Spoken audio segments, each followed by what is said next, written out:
Puls wird Ihnen präsentiert vom Thermalbad Zurzach.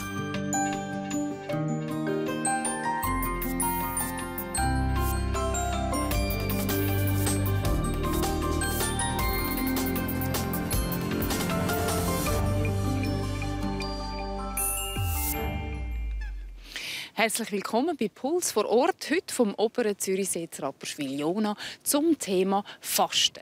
Es ist eine Tradition vor Ostern, dass man Verzicht übt. Und in dieser Sendung begleiten wir eine Gruppe von Rapperswil-Jona eine Woche lang beim Fasten und zeigen Ihnen auch noch weitere spannende Aspekte zu dem Thema.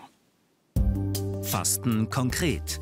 Wie der Körper des Pulsversuchskaninchens auf 7 Tage ohne feste Nahrung reagiert. Fasten und Religion. Wie sich die Bedeutung des Fastens über die Jahrhunderte verändert hat. Fasten in der Forschung. Wieso Fasten uns sogar helfen könnte, gesünder und älter zu werden. Ich bin jetzt vor der Kirche Bauskirche, hier zu Rapperswil-Jona, und da wird die Fastenwoche jetzt dann gerade mit einer Feier eröffnet. 2 Teilnehmende sind bei uns. Ruth Villiger zum einen und der Klaus Gruner. Herr Gruner, Sie haben, glaube ich, noch nie gefastet. Wie fühlen Sie sich jetzt vor dem ersten Mal? Ja, sehr gut. Sehr gut. Ich habe mich gut vorbereitet. Und was ich mir erhoffe von dieser Fastenwoche ist das. Ich werde mal meine Essgewohnheiten überdenken und meinen aktuellen Lebensstil. Und natürlich auch die Auswirkungen vom Fasten auf Körper, Seele und Geist. Frau Villiger, Sie haben ja schon Erfahrung mit dem Fasten. Was sind Ihre Erwartungen an diese Woche? Ich bin sehr gut vorbereitet und ich hoffe, dass ich diese Woche zur Ruhe komme, dass ich Zeit habe für mich. Und man hat ja immer so einen freien Kopf. Und dann kann man so viel lesen und man kann es richtig wohl sein. Und das finde ich immer schön. Dann wünsche ich Ihnen jetzt beiden ganz einen guten Auftakt, gute Woche. Merci. Eine Woche lang nichts essen. Was macht das mit dem Körper? Nimmt uns natürlich Wunder. Und für das haben wir unser Versuchskaninchen, das das jetzt auch mitmacht, eine ganze Woche lang, Sarah Alemann. Schon Erfahrungen damit? Nein, überhaupt nicht. Das ist für mich eine totale Premiere, weil außer in so einem Rahmen von einer Sendung esse ich einfach viel zu gerne, als dass ich das mal ausprobiert hätte. Und es ist ein Abenteuer, wo ich mich darauf einlasse und nicht weiss, was das jetzt geistig oder auch körperlich dann bedeutet. Ja, und angefangen hat das Abenteuer ja im Kantonsspital Aarau. Und hier warten 4 Spezialisten auf Sarah. Sie werden für das Fastenexperiment das Pulsversuchskaninchen auf Herz und Nieren prüfen. Das freut mich auch. Also Frau Alemann, Sie möchten gerne herausfinden, was beim Fasten bei Ihnen passiert im Körper. Genau. Stoffwechselspezialist Philipp Schütz koordiniert die Untersuchung. Als Therapie würde er eine Fastenwoche seinen Patienten sonst eigentlich nicht empfehlen. Also ich setze mich da keiner Gefahr aus. Also ich denke, wenn Sie insgesamt gesund sind, wenn Sie insbesondere auch schauen, dass Sie genug Wasser und Flüssigkeit in dieser Phase zu sich nehmen, dann ist eine Woche Fasten sicher etwas, das nicht eine unmittelbare Gefahr für Sie darstellt. Dann schicke ich Sie jetzt auf die Runde, damit wir die verschiedenen Stationen messen können.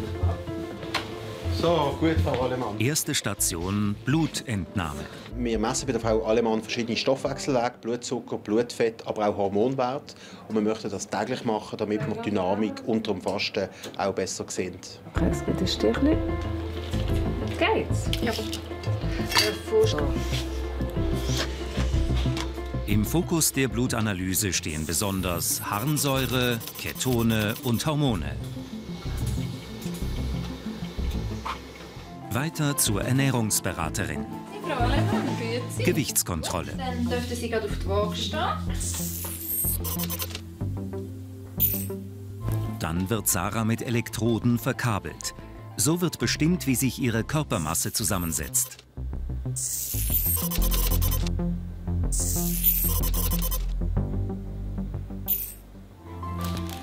In der Diabetesberatung wird Sarah ein Messchip an den Bauch gesetzt.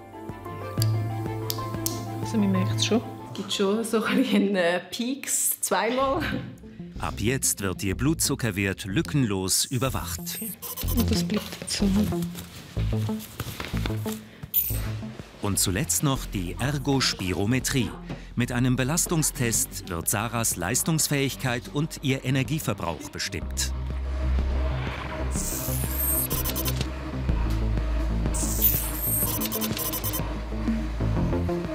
Sie Platz, Frau Alemann. Zurück bei Dr. Schütz. Für den Urin gibt's hier noch Messstäbchen. Was für Veränderungen erwartet er? Also das ist sicher ein Stresstest für den Körper. Ich glaube, das wird auch zu Veränderungen kommen von ihrer psychischen Situation. Es kann sein, dass sie sehr gereizt reagiert. Es kann sein, dass sie auch andere psychische Beobachtungen macht. Und man wird dann auch in den Laborwert und auf der Waage und bei der Blutdruckmessung sehen, dass es doch zu merklichen körperlichen Änderungen kommt. So startet Sarah in die Fastenwoche. 65,6 Kilo schwer, davon 19,2 Kilo Fett. Ihr täglicher Grundumsatz beträgt 1800 Kilokalorien. So viel verbraucht ihr Körper ohne Aktivität. Sämtliche gemessenen Blut- und Urinwerte liegen im normalen, gesunden Bereich. Zu Hause angekommen macht sich Sarah fürs Fasten bereit. Sie hat extra eingekauft. Tee und Wasser ist in unbeschränkter Menge erlaubt, unzuckert natürlich. Und dann darf man sich zweimal am Tag, am Morgen und am Abend, darf man sich 2,5 Deziliter Saft gönnen. Und das Gemüse, das ich jetzt hier habe, und die Früchte, die darf ich nicht so essen, sondern die werden dann in einer klaren Suppe. Werden die 2x2,5 Dezi pro Tag. Das sind dann höchstens so 300 bis 400 Kalorien, mehr gibt es nicht. Ja, und den Startschuss macht man immer mit einer Darmentleerung. Und da habe ich mich jetzt für das Glaubersalz entschieden.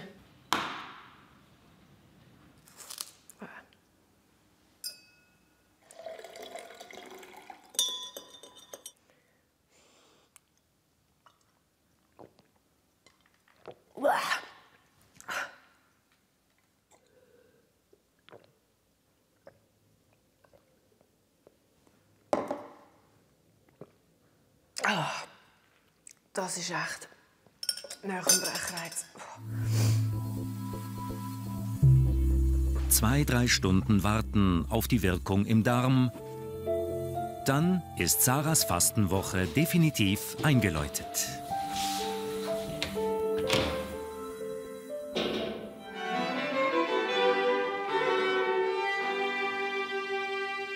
Wir wollen die 4 auch unter das Zeichen stellen, wo der Himmel mit der Erde, aber auch uns untereinander verbindet dort, im Namen vom Vater, vom Sohn und vom Heiligen Geist.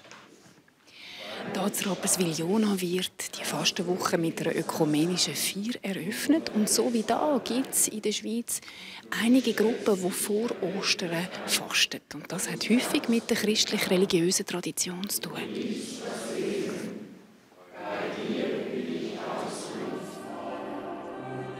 Vom Fasten ist in vielen religiösen Schriften die Rede. So fastete der Überlieferung nach Moses 40 Tage, bevor er die 10 Gebote empfing. Und auch Jesus wanderte 40 Tage und Nächte fastend durch die Wüste, um zu sich selbst und zu Gott zu finden. Der Teufel versuchte vergeblich, ihn zu verführen. Die traditionelle christliche Fastenperiode dauert deshalb auch 40 Tage von Aschermittwoch bis Ostern. Die Idee dabei: Buße tun und an das Leiden Jesu erinnern. Niklaus Brandschen ist Jesuit und Zen-Meister. Er fastet seit 40 Jahren regelmäßig. Buße und Leiden stehen für ihn dabei allerdings nicht im Zentrum. Das heißt, Fasten bringt Sinne nach innen. Ich ziehe mich zurück, versuche die Wärme zu behalten, werde nachdenklich. Ich bringe die Sinne nach innen und sehe plötzlich mehr, höre mehr. Nicht mehr Action, die ich verfolge, sondern mehr Wesentliches durch die Verinnerlichung vom Prozess. Religiöse Bücher und alte Predigten allerdings belegen, wie streng die Kirche ihre Gläubigen zeitweise hat fasten lassen. Im Mittelalter wurden Gläubigen bis zu 130 Fastentage auferlegt.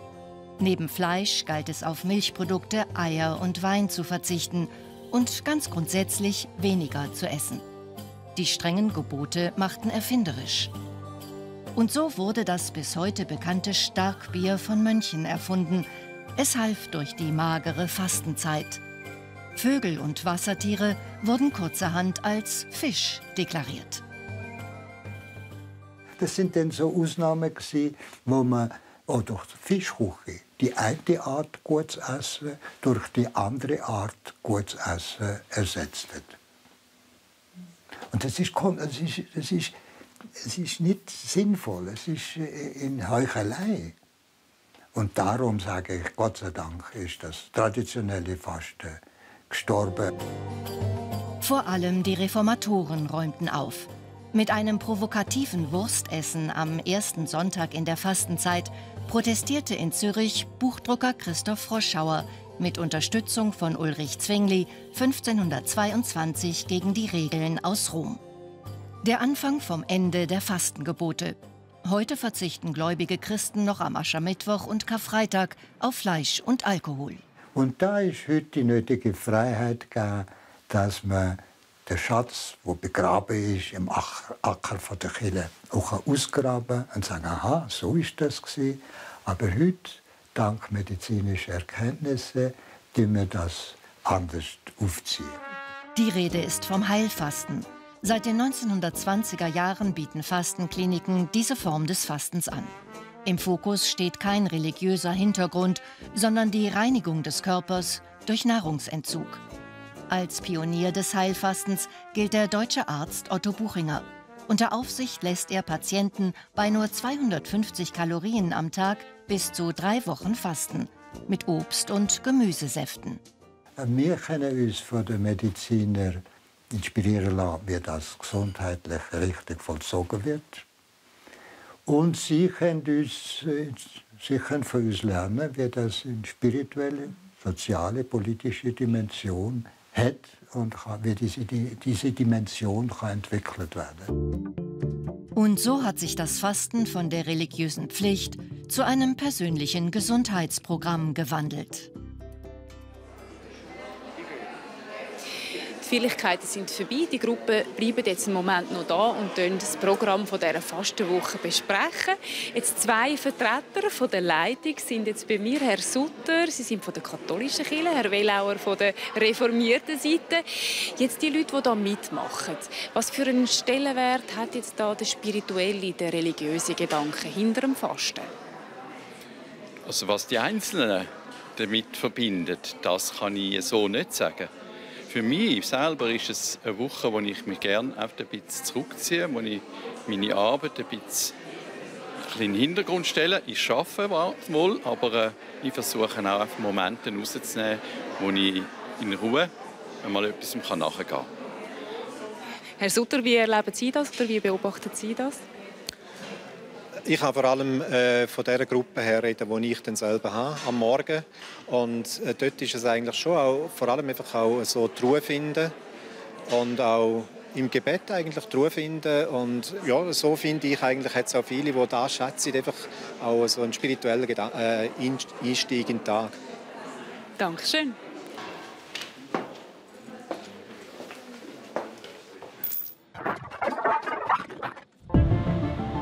Am Morgen nach Fastenbeginn. Sarah kommt zur Arbeit auf die Puls-Redaktion. Morgen. Und heute Morgen bin ich verwacht und hatte das Gefühl, ich bin voller Energie. Also überhaupt kein Hunger auch. Und auch der Kaffeegelust hat sich in Grenzen gehalten. Also ich habe es ausgehalten bis jetzt. Nach ein paar Stunden am Schreibtisch dann am Nachmittag eine erste Krise.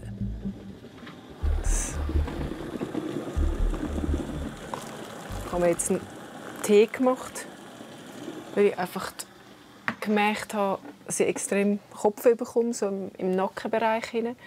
Und ich vermute, das ist, weil ich zu wenig trinke, weil ich sonst schon Mühe habe, zum viel zu trinken und jetzt ja beim Fasten eigentlich die doppelte Menge trinken. Und ja, das hat mir jetzt wahrscheinlich so ein bisschen im Brummschädel gemacht. Ihre Kopfschmerzen halten an bis am Abend. Ich mache regelmäßig Sauna und darum habe ich mir das jetzt auch während dem Fasten zugetraut. Vor allem auch, weil ich seit dem Nachmittag einen Brummschädel hatte und die Sauna hilft mir meistens recht gut bei Kopfweh, dass das wieder weggeht. Und so war es auch das Mal. Ich habe meine 3 obligaten Saunagänge bei 15 Minuten gemacht und habe mich dabei tipptopp gefühlt. Das Blutzuckergerät hat zwar mal einen Unterzuckerungsalarm gebracht. Ich kann jetzt aber nicht sagen, dass ich mich schlepper oder schlechter fühle als sonst. beim Blutzuckerspiegel zeigt die Messsonde am ersten Fastentag schon eine Veränderung. Die Werte liegen etwas tiefer als vor Fastenbeginn. Unser Körper kann mit 3 verschiedenen Treibstoffen funktionieren. Zucker, die kleinste Reserve, vor allem gespeichert in der Leber. Proteine, das sind hauptsächlich Eiweiße aus den Muskeln. Und das Fett, der größte Energiespeicher. Zucker ist die bevorzugte Energiequelle des Körpers. Bei regelmäßiger Ernährung hat der Körper eigentlich immer genug davon. Ein Großverbraucher von Zucker ist das Hirn. 150 Gramm verbraucht es täglich. Beim Verbrennen von Zucker entstehen CO2 und Wasser, 2 Stoffe, die der Körper problemlos abgeben kann. Deshalb ist Zucker der bevorzugte Brennstoff, der zuerst gebraucht wird. Wenn nichts mehr gegessen wird, gehen die Zuckerreserven aber bereits innerhalb eines Tages aus.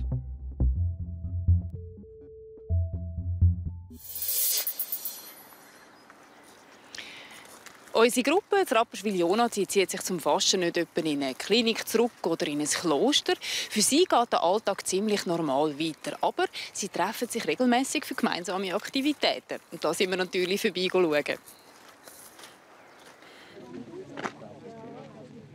Unterwegs mit der Wandergruppe. 100 Kilometer rund um den Zürichsee. Das Ziel für die ganze Fastenwoche. Klaus Gruner, der Fastenneuling, läuft auch mit. Ich fühle mich wohl, es läuft sehr gut und gestern hatte ich ein bisschen Probleme mit der Verdauung oder so, mit dem Magentrakt, aber sonst ist alles gut. Nach 4 Stunden der Mittagshalt. Für die meisten gibt es nur eine Tasse Tee. Doch einige packen auch ein Sandwich aus. Es sind die Verzichtfaster. Das heißt, sie lassen eine Woche zum Beispiel Kaffee, Alkohol oder das Autofahren weg. Sie sitzen extra etwas abseits. Ich mache es auch ein bisschen bewusst, dass ich da nicht für einen anderen Problem mache und sie die anderen gelustet tue. Ja. Das erste Mal habe ich auch Saft gefastet, also gar nichts gegessen. Und weil ich eher schon untergewichtig bin, habe ich es einfach nach einer Woche habe ich gemerkt, es geht ein bisschen an meine Substanz. Beim Fasten wird der Mittagshalt zum Blitzstopp. Nach einer Viertelstunde geht's weiter.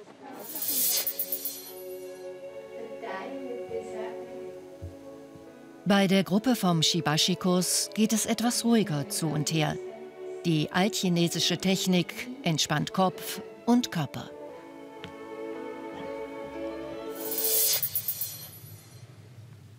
Noch stiller ist es bei der Gruppe, die sich jeden Morgen zur Meditation in der Kirche trifft. Und in der Gruppe Fit in den Tag gibt es ein Wiedersehen mit Ruth Villiger. Auch hier steht Entspannung und Reflexion im Zentrum. Man kann ein bisschen nachdenken über die Sachen, die man bekommt. Man wird gelockert und das tut einem so gut. Zu Hause angekommen, backt sie einen Kuchen. Natürlich nicht für sich, sondern für ihren Sohn. Er hat sich heute zum Mittagessen angekündigt. Und beim Fasten, man nimmt Gerüche viel mehr wahr. Also wenn man schmecken tut, das ist fein. Nicht, dass jetzt einem wird gelustet, sondern es ist einfach fein. Und das tue ich gerne experimentieren. Was natürlich ist beim Würzen, da müssen Sie teilweise nachwürzen. Ich kann ja nicht probieren. Sohn Fabian scheint es jedenfalls zu schmecken. Für sie selber gibt's 2,5 Deziliter Gemüsesaft.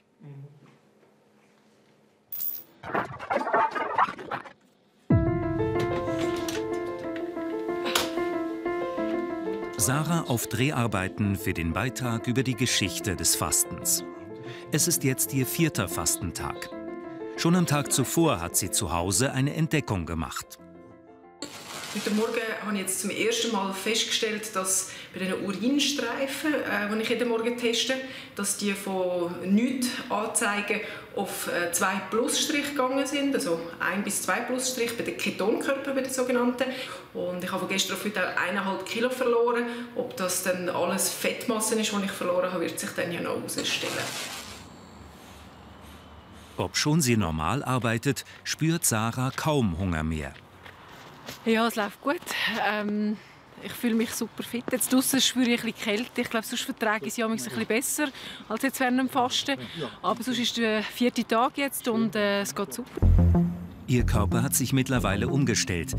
Die Blutanalysen zeigen, dass nicht nur die Ketone stark angestiegen sind, auch die Werte für Harnsäure haben sich seit Fastenbeginn deutlich erhöht. Nach einem Tag ohne Nahrung sind die Zuckerspeicher aufgebraucht. Um den Zuckerspiegel aufrechtzuerhalten, zapft der Körper jetzt die Reserven an. Die Proteine, sprich die Muskelmasse und die Fettreserven. Diese Ersatztreibstoffe werden in der Leber verarbeitet. Bei der Umwandlung von Proteinen in Zucker entsteht Harnsäure, die in den Blutkreislauf gelangt. Das Blut wird dadurch saurer. Parallel zur Proteinverbrennung beginnt die Leber auch Fett umzuwandeln. Auch daraus kann die Leber Glucose, also Zucker, produzieren.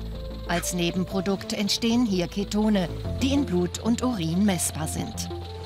Die Fettverbrennung wird nach wenigen Tagen Fasten zur wichtigsten Energiequelle. Beim Fasten passiert also eine Umstellung im Körper und es entstehen Stoffe, die sonst nicht in diesem Ausmaß sind. Also das heisst, das weit verbreitete Bild, dass beim Fasten ein Entschlacken passiert, das stimmt nicht wirklich. Und trotzdem, viele schwören auf die Wirkung des Fasten. Beispielsweise auch die Buchinger Klinik am Bodensee. Die haben sich aufs Fasten spezialisiert und gemäss der Fastenärztin dort, der Eva Lischka, profitieren verschiedene Patientengruppen davon. Zum einen die Übergewichtigen, die ihre Stoffwechselstörungen durch zu viel inneres Bauchfett haben, hohen Blutdruck, Zuckerkrankheit, Fettstoffwechselstörung. Die andere große Gruppe Entzündungen, die Rheumaerkrankten, die aktivierten Arthrosen, Migräne und die große Gruppe der psychisch Erschöpften. Aus verschiedenen Gründen kommen die und haben einen positiven Effekt des Fastens. Fasten also als Therapie? Das ist in der Schulmedizin sehr umstritten. Dass es aber doch positive Auswirkungen haben kann, wenn man nichts isst und Hunger hat, das zeigt sich immer mehr in den Forschungen der letzten Jahre.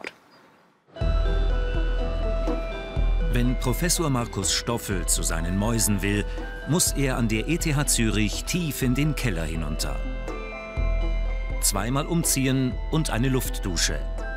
Keine Keime dürfen mitkommen, dahin, wo die Versuchstiere wohnen. Jede eingeschleppte Krankheit könnte die Forschungsergebnisse verfälschen. In den Tierlabors hier wird studiert, wie sich Ernährung und vor allem auch das Hungern auswirken. Dazu wird genau gemessen, wie sich die Mäuse bewegen und wie viel Sauerstoff sie verbrauchen. Wir untersuchen hier bei Mäusen unter ganz stabilen und genau definierten Umweltbedingungen, wie sich das Fasten auf den Stoffwechsel, auf das Verhalten der Tiere und auf die Bewegung auswirken. Oben im Labor demonstriert Markus Stoffel seine Erkenntnisse. Die Maus rechts ist hungrig und deshalb viel aktiver.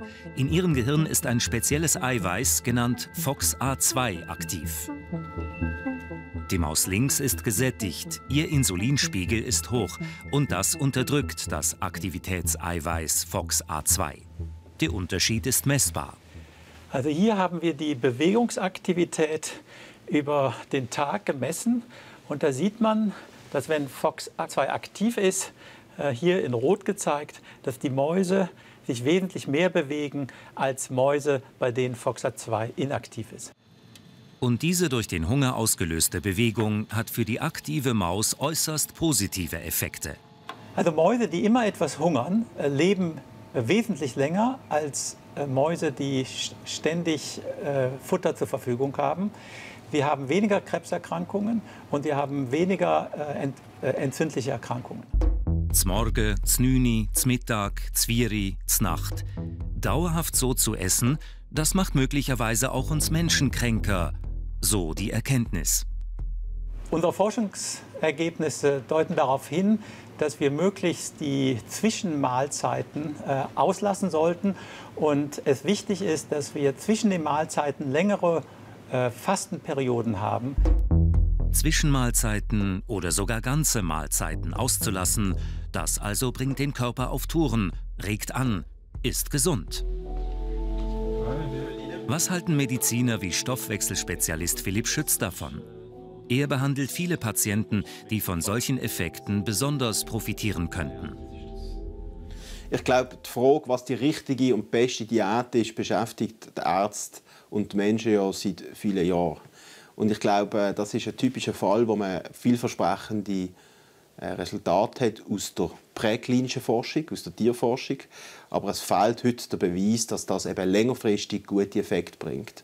Und ich glaube, bis das nicht in Studien auch belegt ist, dürfen wir nicht den Menschen so Empfehlungen abgeben. Kalifornien. Los Angeles.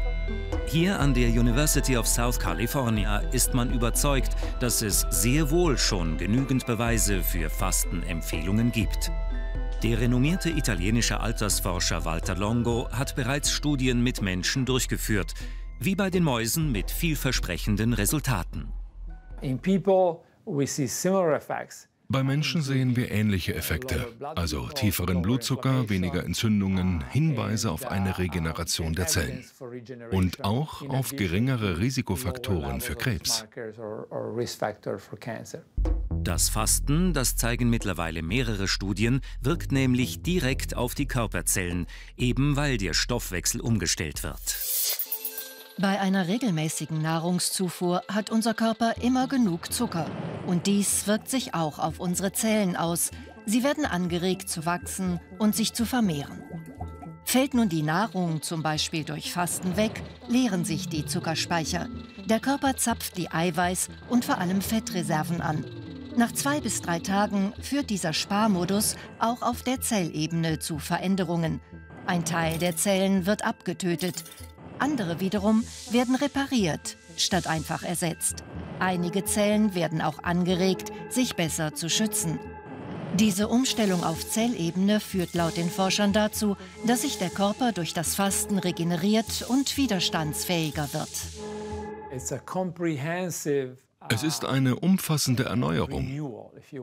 Zellen werden abgetötet, regeneriert, verjüngt. Fasten also ist gesund. Nur ist es nicht jedermanns Sache. Wir sehen im Alltag bei unseren Patienten, dass schon leichte und einfache Ernährungsumstellungen grosse Probleme bewirken können. Die Patienten die haben ein sehr rigides Muster vom Essen und wenn sie dort eine ganze Mahlzeit auslassen, das ist für viele Patienten nicht durchführbar im Alltag. Dem stimme ich völlig zu. Der Versuch, die Kalorienzufuhr mit Fasten zu begrenzen, war zwar eine großartige Sache, aber scheiterte daran, dass das nur wenige wollen oder sicher ist.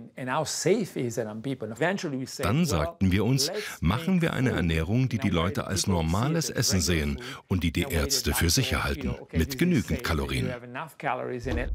Die Idee, statt völlig auf Essen zu verzichten, eine Diät, bei der man täglich nur 800 bis 1100 Kilokalorien einnimmt. Und das während mindestens 5 Tagen. Das wirkt so gut wie Fasten. Wenn man die Veränderungen bei den Blutwerten anschaut, hat es den gleichen Effekt wie Fasten, nur mit Wasser.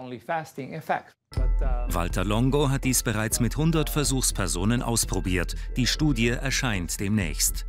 Klar ist, die US-Forscher sind sich mit den Forschern an der ETH Zürich einig darin, dass es nicht nur Mäusen gut tut, wenn sie ab und zu hungern. Auch wir Menschen können profitieren.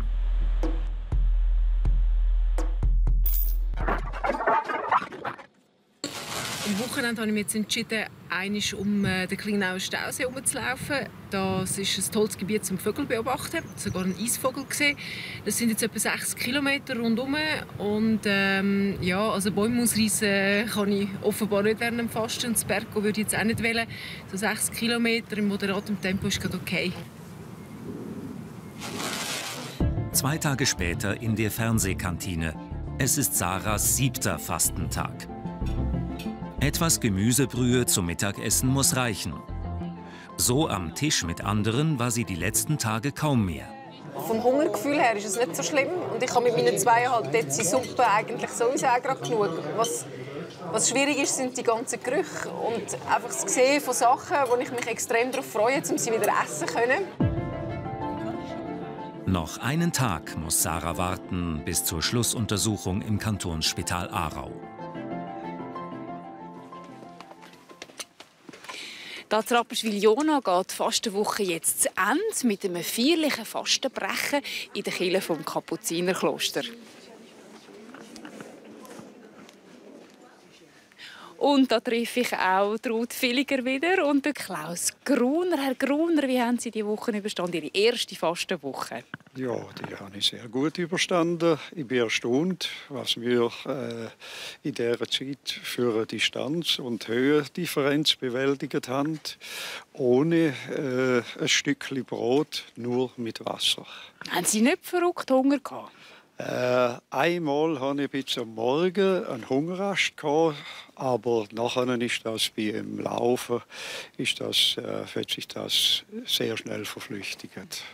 Frau Villiger, und so mit dem Gelust, das ist auch noch ein Thema. Manchmal hat man einfach Gelust auf Sachen. Ja, gerade jetzt, als ich durch die Altstadt gelaufen bin, wenn es aus dem Restaurant rausschmeckt, da kommt der Gelust langsam. Aber während der Fastenwoche hatte ich gar keinen Gelust. Also wir konnten Schoki essen neben mir. Die konnten Schoki essen, das hat mich gar nicht gelustet. Und der Moment, wo jetzt kommt, das Fastenbrechen, was bedeutet das jetzt für Sie? Das ist etwas ganz Spezielles, weil jetzt hat man so lange gefastet und jetzt gibt es dann das Abendmahl mit dem Knäckebrot und den Äpfeln. Und das Knacken, das Mucksmüsli still und das Knacken nur, das ist etwas Fantastisches. Und man geniesst den Äpfel so richtig.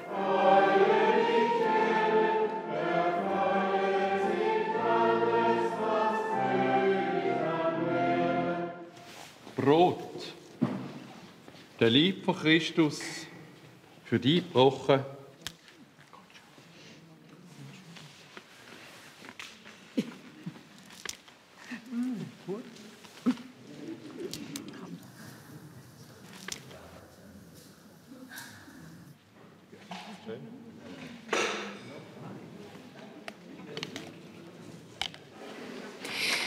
Auch für unser Versuchskaninchen geht die Fastenzeit jetzt bald zu Ende. Sarah kommt ins Kantonsspital Aarau zur Abschlussuntersuchung. Wie haben sich die 7 Tage ohne feste Nahrung ausgewirkt? Jeden Tag war sie hier zur Blutentnahme. Heute ist es das letzte Mal. Ich bin aber froh, wenn jetzt heute die ganzen Tests vorbei sind und wenn ich dann am Nachmittag endlich Fastenbrechen und einen Äpfel bekomme. Die Blutproben gehen direkt ins Spitallabor zur Analyse. Hallo, wieder grüezi. Zweite Station wieder die Ernährungsberatung. Hier ist das Ergebnis deutlich: 61,2 Kilo, 4,4 weniger als vor dem Fasten. Doch welche Anteile gingen verloren? Das zeigt jetzt die Bestimmung der Körperzusammensetzung. Wasser minus 0,6 Liter. Muskeln und Organe, also Proteine, minus 0,4 Kilo. Beim Fett ein deutliches Minus von 3,2 Kilo. Soweit die detaillierte Gewichtsanalyse. In der Diabetesberatung wird die Messsonde für den Blutdruck entfernt und die gesammelten Daten werden eingelesen. Die Werte zeigen, nach Beginn des Fastens sank der Zuckerspiegel etwas ab, blieb aber auf einem gesunden Niveau von etwa 4 Millimol pro Liter. Und wieder muss Sarah in die Pedale treten. Bei der Ergospirometrie geht es um ihre Leistungsfähigkeit und ihren Energieverbrauch. Was Sarah selber gespürt hat, bestätigen auch die Messungen. Ihre Leistung nahm ab auf 177 Watt, minus 7%. Ihr Grundumsatz beträgt jetzt nur noch 1500 Kilokalorien pro Tag, 300 weniger als vorher. Herr Wallmann. Hallo. Haben Sie es gut überlebt? Bei Philipp Schütz laufen all die Daten zusammen. Er hat inzwischen auch die Laborwerte von Blut und Urin erhalten. Insgesamt hat Sarah die Fastenkur gut überstanden. Gewicht verloren und nur wenig Leistung eingebüßt, anerkennt er. Wir sehen aber auf der anderen Seite, dass es zu einem deutlichen Anstieg von der Harnsäure im Blut kommt, also eine gewisse Übersäuerung vom Stoffwechsel. Das kann zu Gichtanfällen führen oder auch zu einer Verschlechterung vom Knochenstoffwechsel. Und wir sehen auch, dass die Schilddrüsenhormone abreguliert worden sind, also dass Frau Allemann in einen winterschlafartigen Zustand versetzt worden ist. Entsprechend sehen wir auch, dass der Grundumsatz bei der Frau Allemann von rund 1800 auf 1500 abgenommen hat. Eindrücklich aber bleibt der Gewichtsverlust. Minus 4,4 Kilo, davon 3,2 Kilo Fett. Schlagende Argumente für alle Abnehmwilligen. Insgesamt ist es sicher so, dass durchs Fasten kann man sehr schnell Gewicht verlieren. Wir wissen aber, dass in vielen Fällen das Gewicht wieder kommt. Und darum ist es längerfristig nicht eine Strategie, die einem viel hilft, das Gewicht zu halten. Ade, Frau Allemann, alles Gute und eine gute Bezogen. Dankeschön. Wiedersehen. Zu Hause darf sie jetzt nach einer Woche zum ersten Mal wieder zubeißen.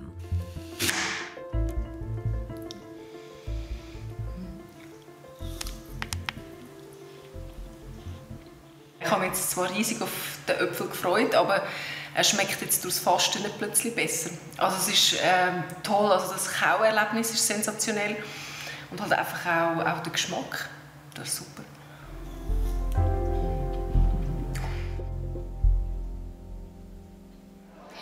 Und Sarah, was nimmst du jetzt mit aus dieser Woche?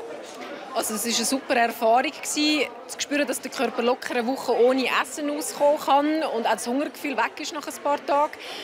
Es hat mir einen Denkanstoss gegeben, um meine Essgewohnheiten zu überdenken. Ein bisschen weniger Käse, ein bisschen weniger Pasta am Abend und ich kann mir super vorstellen, das einmal im Jahr regelmäßig zu machen. Ja, wir sind jetzt hier im evangelischen Zentrum, das Rapperswil-Jona, und da findet ein Tag nach dem Fastenbrechen das Fastfestmahl statt. Also jetzt güchseln wir mal schnell in die Küche. Grüezi miteinander. Guten Abend. Frau Gnädinger, Sie sind Küchenchefin, habe ich gehört. Wie sieht das jetzt aus nach einer Woche Fasten? Jetzt gibt es ein richtig üppiges Mahl. Nein, nur Müsterli, weil erstens mag man gar noch nicht viel, man darf gar noch nicht viel essen. Und wir versuchen jetzt hier einfach gleiches Recht Festmahl anzubringen. Es ist nur ein Fastfestmahl.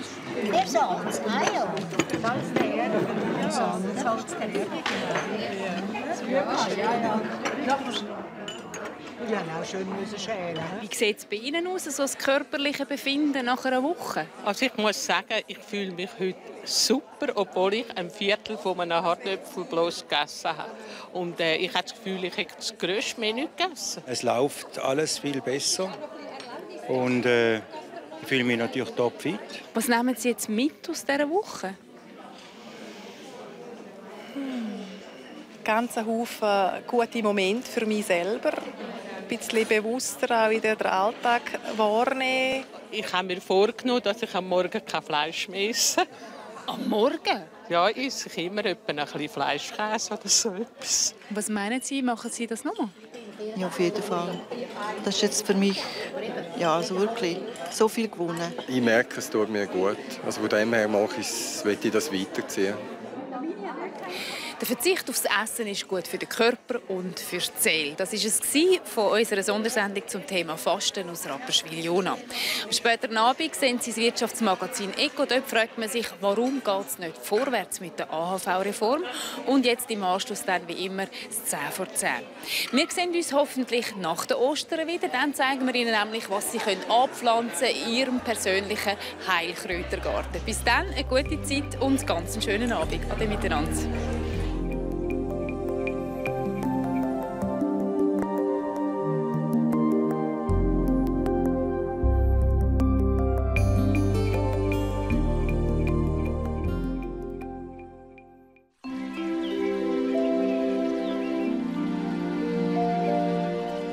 Puls wurde Ihnen präsentiert vom Thermalbad Zurzach.